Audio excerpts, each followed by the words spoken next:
This new year, 2025, carries a clear charge for all of us to summon our unyielding spirit of resilience, to tackle problems with purpose, and to embrace opportunities for change together. Oregon's ability to move ahead is grounded in the soil from which we have grown together. If we stretch our minds back to 5 years ago, we will recall the concerning reports coming out of China of an outbreak of an unknown disease. By February 2020, we had our first case of COVID here in Oregon. And later that year, we experienced the heartbreaking destruction caused by the 2020 wildfires over the Labor Day weekend. Those fires changed the trajectories of many lives and many communities. I bring up these enormous past shared traumas because despite everything, Oregon is still standing. Our faith in ourselves as Oregonians remains true, and we have developed new skills and insights to withstand the uncertainties of tomorrow.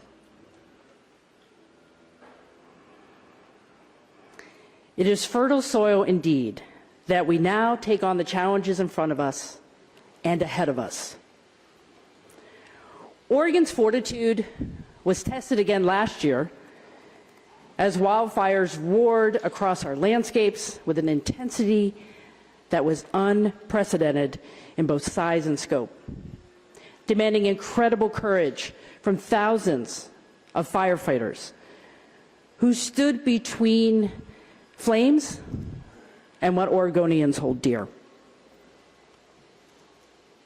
And we made it through. Another recovery is demanded of us and our communities, and we will stay focused on that recovery. But we made it through. I want to thank from the bottom of my heart all the firefighters, all the emergency responders, both paid and volunteer, who kept Oregon as safe as possible.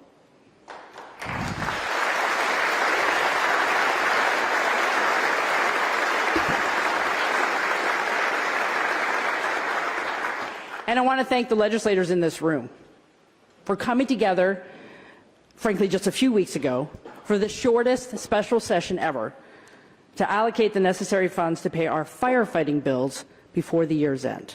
Thank you.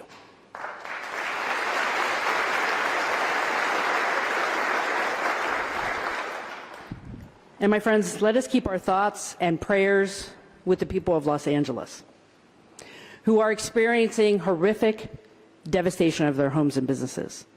We know what this means. We are responding with mutual aid. 440 Oregon firefighters and 235 engines have been deployed there because that's what Oregonians do for our neighbors.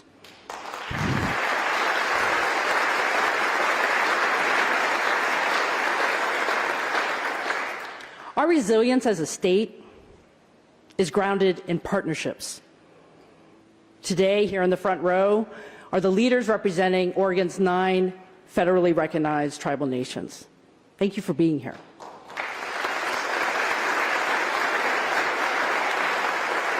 And thank you for what you do as sovereign governments to help your citizens as well as the broader community of your ancestral lands. We so appreciate that. Also, here today at my invitation are elected leaders from our county governments as well as leadership from the League of Oregon Cities.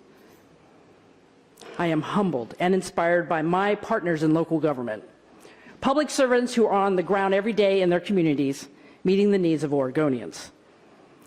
Thank you.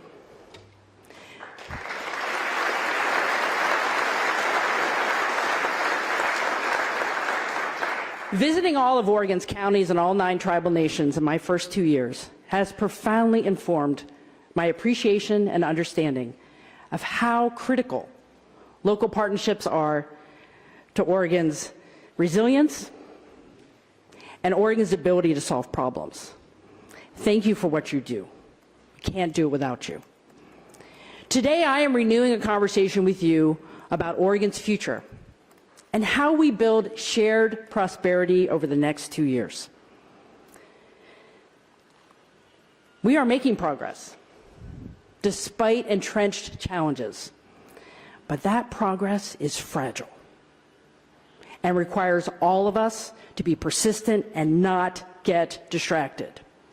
We are beginning to see a glimpse of a brighter horizon ahead. Let's focus on that horizon and be sure to keep our feet firmly planted on the road of hard work and partnership. So where are we and what's on the horizon? It will come as no surprise to folks here, I hope, that I will mostly speak about homelessness and housing, mental health and addiction treatment, and improving student success. I also want to touch on resilience in the face of climate change and about improving the business of state government. So let's start with homelessness and housing.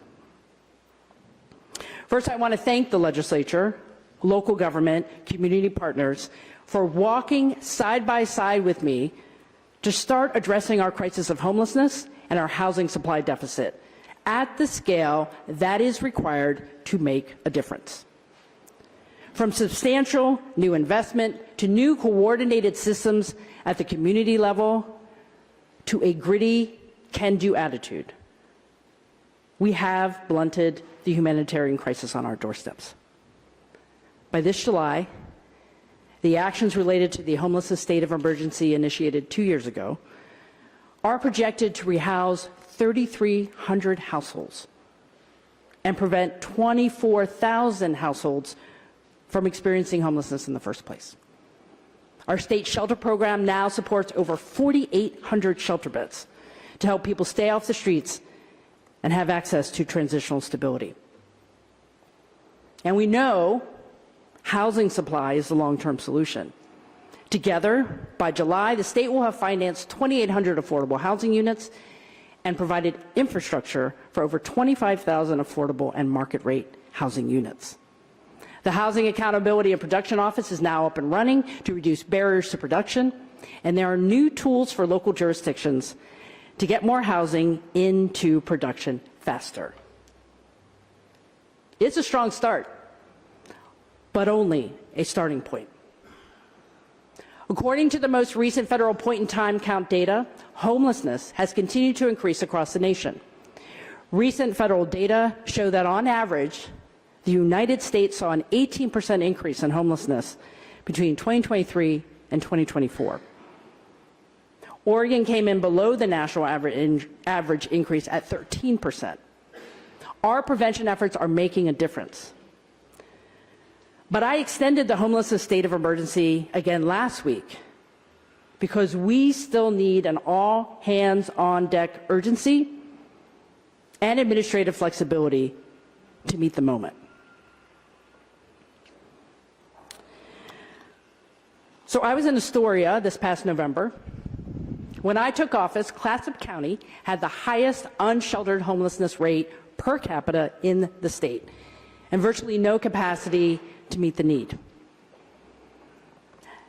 Now the county has 80 24/7 shelter beds, tighter coordination between its housing service providers, behavioral health providers, and law enforcement, and they are on track to produce 83 units of new affordable housing.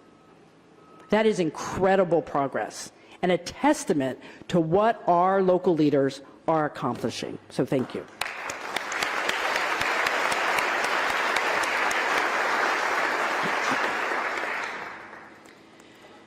But I will not be satisfied until the job is done. When I was in Clatsop County, I met with a single parent, a devoted father of 2 school-age children, who was living in the Columbia Inn, which is the motel turned shelter in Astoria. He is so thankful to have a roof over his head. You see, he was evicted without cause. His lease wasn't renewed, and even though he'd been paying his rent, he lost his home.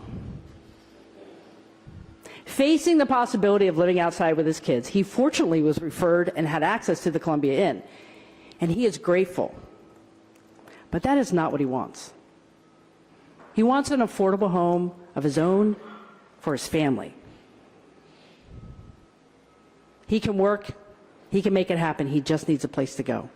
But that is so very hard to find in his community and almost every community throughout our state. I would bet that every person in this chamber knows where they will sleep tonight, safely and comfortably. That is what I want for every Oregonian. I am impatient about the pace of progress, and some days just pretty angry that we're in this predicament at all, and that we can't move faster to get more housing built. So please, my friends, let's do more, let's be bolder, let's build more housing. To our local leaders, thank you for strategizing how to bring more land to the table and additional resources for planning and development. Like the conversation happening in the metro area, resources must both support homeless services and facilitate more production of affordable housing. In the weeks ahead, you'll hear more about my priorities in the legislative session to serve our unsheltered neighbors statewide and make even more progress on housing production. I implore you to take my budget recommendations and policy proposals seriously. Keep our collective foot on the pedal of progress and not deviate from the path to success that we have built together.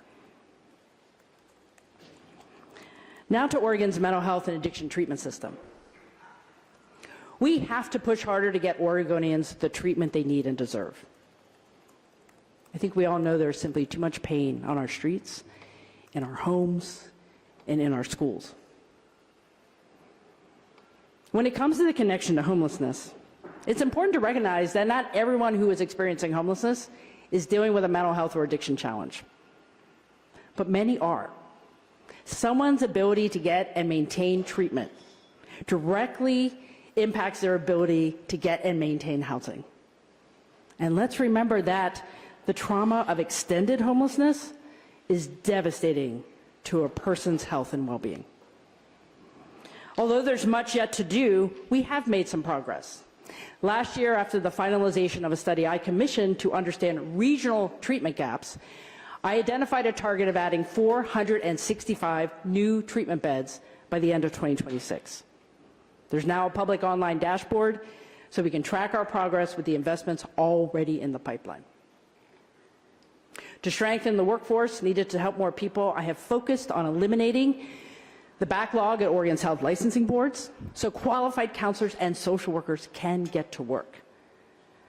My agencies have implemented the vision lawmakers put forward to fix Measure 110 with precision and intention, helping communities set up evidence-based deflection programs across the state.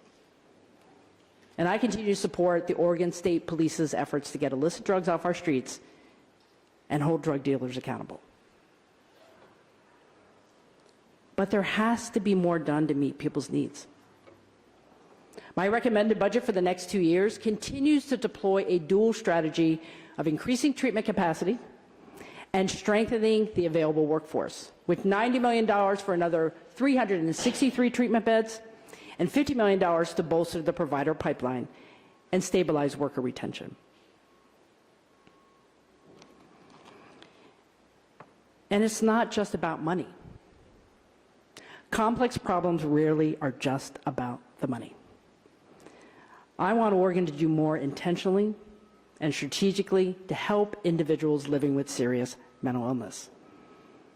Why is it okay that we watch very ill people harm themselves because we are unwilling or unable to get them the health care they so desperately need?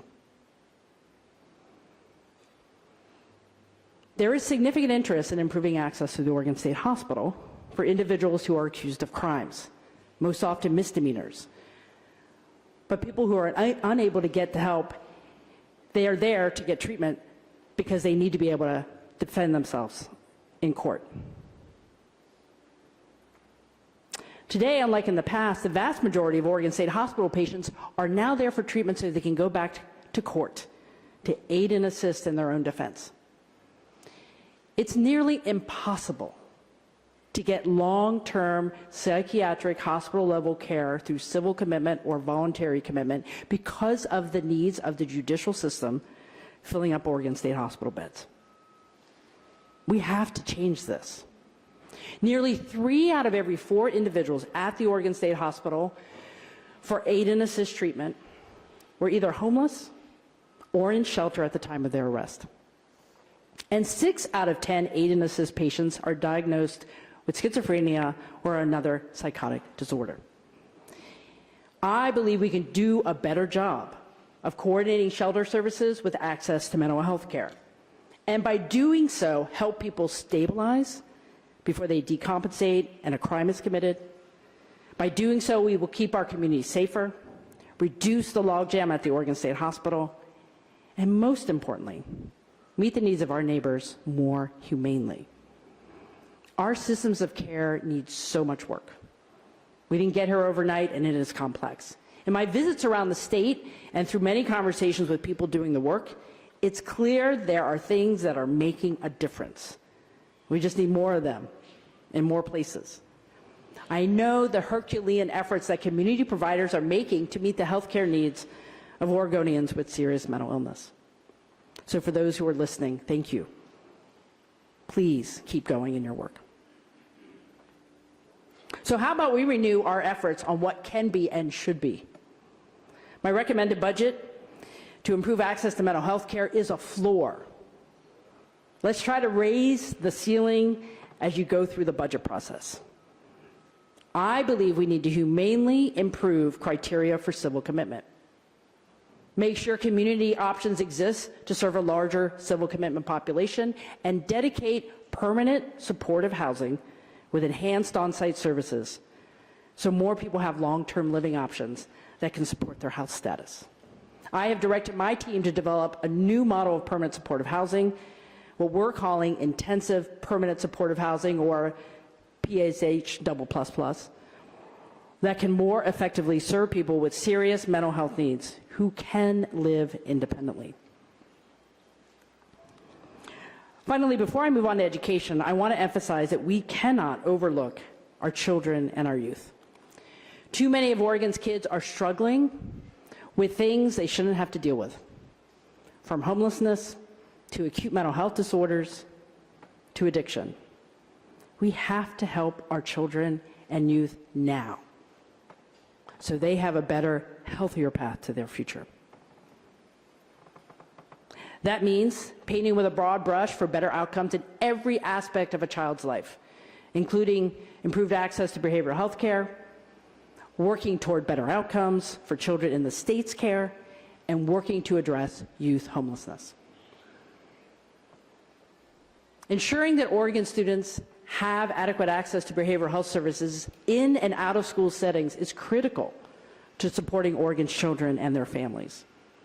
That includes specific supports for mental health and substance abuse, including targeted residential and community-based treatment capacity and suicide prevention programming. When a young person develops an addiction, we need residential facilities that can care for them and help them manage the factors that led them to substance use in the first place. The good thing is I know that there are many leaders in this room today who are here because they want to work on those issues. And I look forward to partnering together for more progress in this area.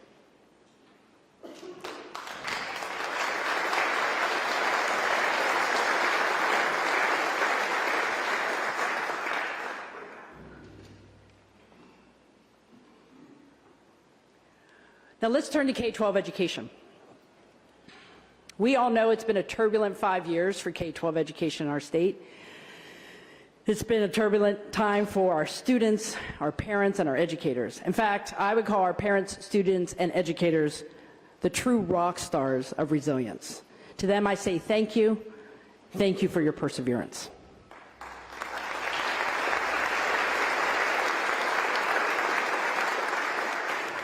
In my first 2 years as governor, my goal has been twofold.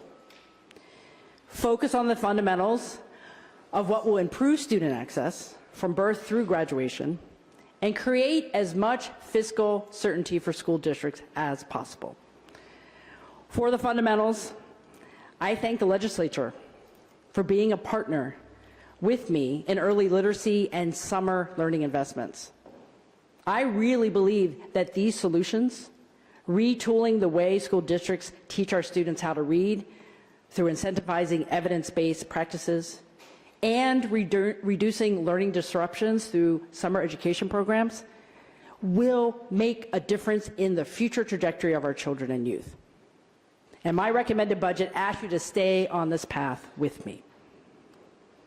As for improved certainty as the largest funder of K-12 education, my team has worked diligently with education stakeholders to propose changes to the way current service level funding for the state school fund is calculated. There will be a bill to codify some of that work, and my recommended budget takes a big leap forward to help school districts with their base funding. But this is not a blank check. I believe increased investment must come with deeper accountability, which is a focal point of my 2025 education agenda.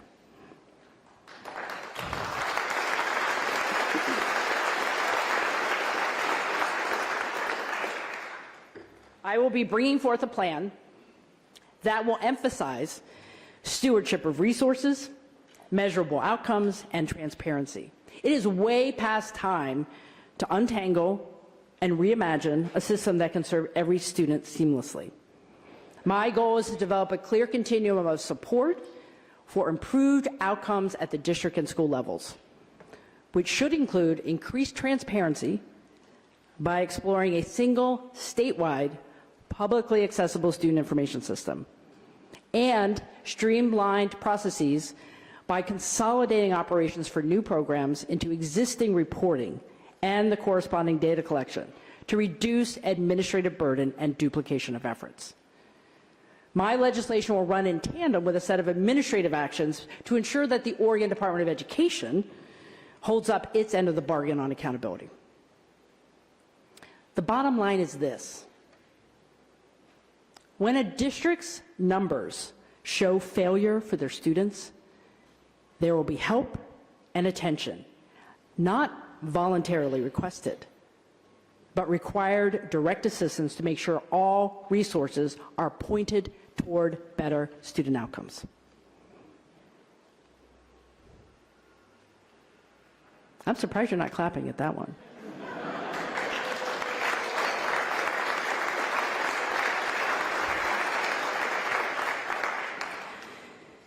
So I'd like to return to the focus on resilience.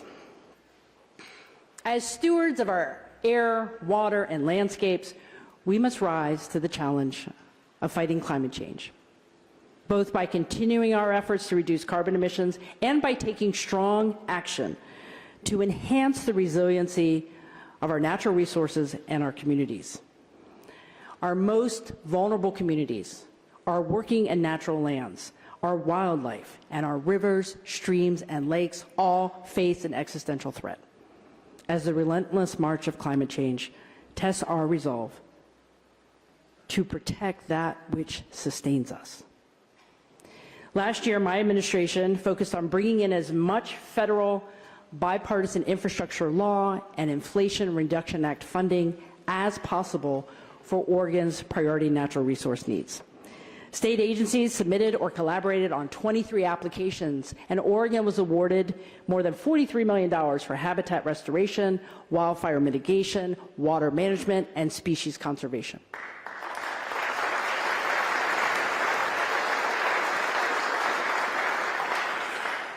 Oregon was also awarded nearly $90 million to expand solar for all.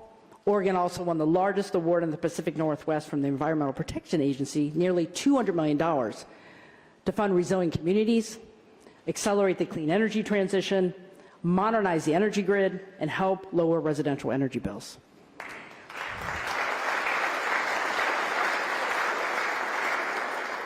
And on top of that, Oregon received $52 million through the National Electric Vehicle Infrastructure Program to create a better network of public fast chargers throughout frequently used highway corridors.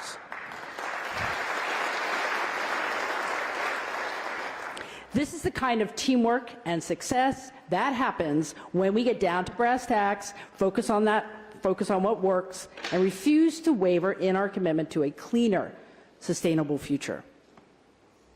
We're going to keep fighting climate change. And we also need to strengthen our defenses for the changes that are upon us. Last year's wildfire season was another potent reminder of that threat. The historic 2024 wildfires burned over 1.9 million acres and cost a record $350 million, over twice the highest fire costs in our history. Oregon needs two things to be better prepared. First, we need dedicated reserves to manage for substantial wildfire suppression costs in the future. And second, we need ongoing dedicated funding for wildfire mitigation and readiness programs. That's why my budget recommends $150 million from the ending fund balance to go to reserves instead of the normal allocation through the rainy day fund. Call it money for a very, very bad smoky day. Additionally, we need at least $130 million every 2 years to follow the guidance of the Wildfire Programs Advisory Council, to provide resources for hazard reduction strategies like prescribed fire and preparing homes to withstand fire damage, to responsibly fund ongoing firefighting resources, and to stabilize the partnerships that are the backbone of the state's wildfire protection system.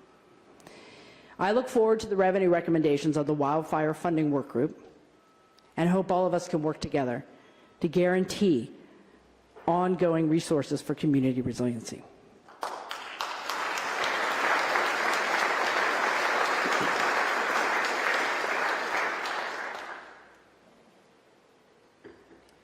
Before closing, I'd like to speak briefly about the state of state government. One of the reasons I ran for governor was my desire to help state agencies and their programs operate more effectively. I saw agencies buckling under the weight of the pandemic crisis and a significant expansion in lawmaker-directed responsibilities. I believe we needed to get back to the fundamentals of good governance. Within my first week in office, I sent a letter of expectations to our state agencies about improving our business operations. In my 2 years at the helm, I've hired more than a dozen new agency directors. Since setting specific expectations, agencies have made measurable progress in key areas of accountability. We now move 2 weeks faster in hiring, staff vacancy rates have fallen by a third, and employees are more engaged. Agencies have widely succeeded in their strategic planning around operations, emergencies, technology processes, and diversity, equity, and inclusion goals. And they have developed systems to track, report, and analyze implementation of Secretary of State audit recommendations. And there's a dashboard to track the progress on all of this. And our current project is to improve transparency and consistency in state agency rulemaking. I have heard loud and clear that the state government has some work to do here. I'm listening, and changes are coming. I am thankful for all the state employees committed to these improvements. Being dedicated to excellent customer service, transparency, and tangible metrics of success will build public confidence in our efforts and ensure that we have the capacity to take risks and lead courageously together.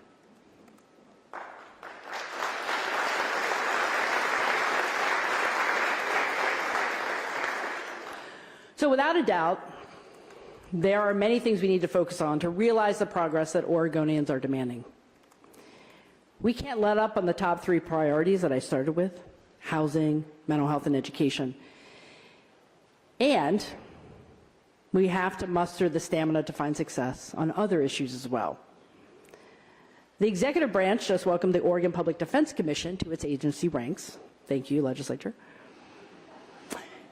And I look forward to working with all of you, the legislature and the public defense community, to succeed in our constitutional obligation to provide every defendant with an attorney in a timely and cost-efficient manner. My administration is committed to meeting its obligations to improve child welfare outcomes at the Oregon Department of Human Services, including continuing to implement evidence-based programs to support parents and mental health and addiction prevention and treatment for families across our state. And finally, legislators are already well into the work to pass the transportation package. After completing an important statewide tour last year, thank you for listening and thank you for your commitment. I look forward to working with you to translate what you've learned into a legacy package to serve Oregon's transportation needs for years to come.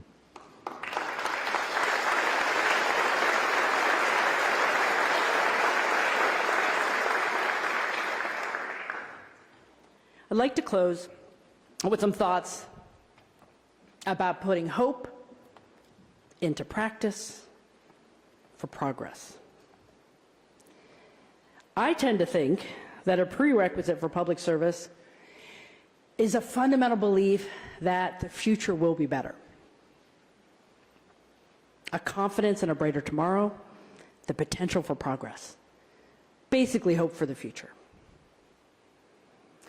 I know my sense of hope comes from my personal faith in God, as it does for many of you. But my sense of hope was also reinforced practically from my experience playing sports when I was younger. I ran track in high school, among other things, and one of my events was the 400-meter relay, where 4 athletes would run really fast to hand a baton 3 times to their colleagues to get to the finish line. Well, when we missed our mark and the baton fell, usually in a race, what I learned was, don't worry, practice harder, you'll get to the finish line. And we did. In playing sports, I learned that good things could happen when you practice the fundamentals and stay the course. The choices we make as leaders will have a ripple effect on generations to come. And the good choices will yield health, prosperity, and community resilience. We don't always agree on what those choices should be. But I encourage each and every one of us to rise above the maze of politics. It's false starts, circles, and dead ends. And see the path forward with one voice, speaking one unifying idea into existence. Improve the everyday lives of Oregonians in every part of the state. To move forward together, we must forge a shared path, one guided by focus, resilience, and the courage to take risks. We are all responsible for being part of the solution. As I crossed the halfway mark of my first term and I asked myself what it will take to see through the commitments I made to Oregonians, I keep coming back to the knowledge that we can harness our resilience and our partnerships to solve problems. My work comes from a place of deep optimism that an answer actually exists for every problem. And if we just ask the right questions, listen and adapt, we can also solve every problem. In my office, we often remind ourselves that hope is not a strategy. But hope is necessary to stay the course and not give up. My focus continues to be doing the most I can to chip away at our challenges and help make Oregon a place where everyone can be successful.